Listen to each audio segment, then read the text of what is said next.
The US government has launched bailouts, stimulus packages and guarantees to the tune of $10,000 billion. Caught myself wondering for the 100th time how the hell I got here. What the hell I'm doing here. That's more than the total cost to the US government for World War I, World War II, the Korean War, the Vietnam War, the invasion of Iraq, the New Deal, the Marshall Plan, and the moon landing. Bush almost racked up more US debt than all presidents before him combined, from George Washington to Bill Clinton.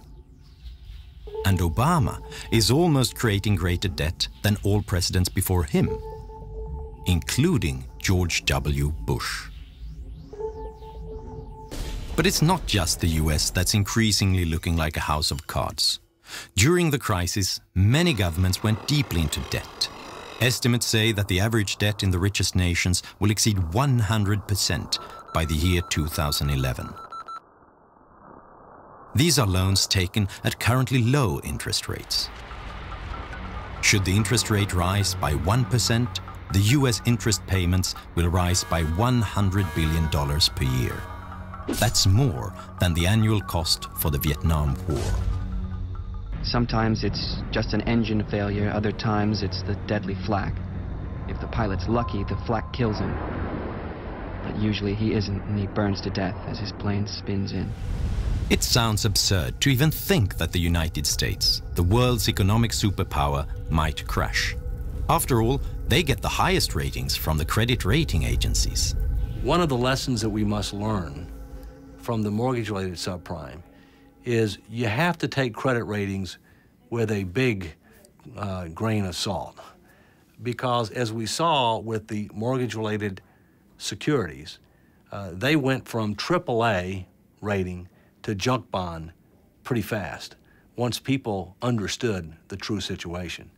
Today, the United States is rated AAA, but if it doesn't start taking steps to put its financial house in order, that AAA rating will be lost.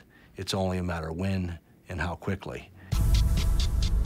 In September 2008, the bankruptcy of one large investment bank brought the world economy to its knees.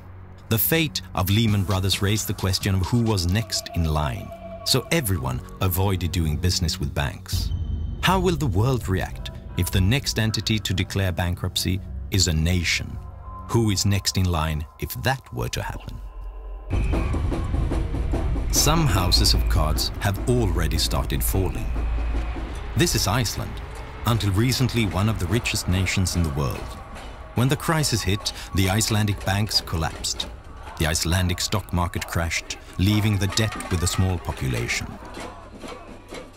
For the first time in 50 years, this peaceful country saw riots.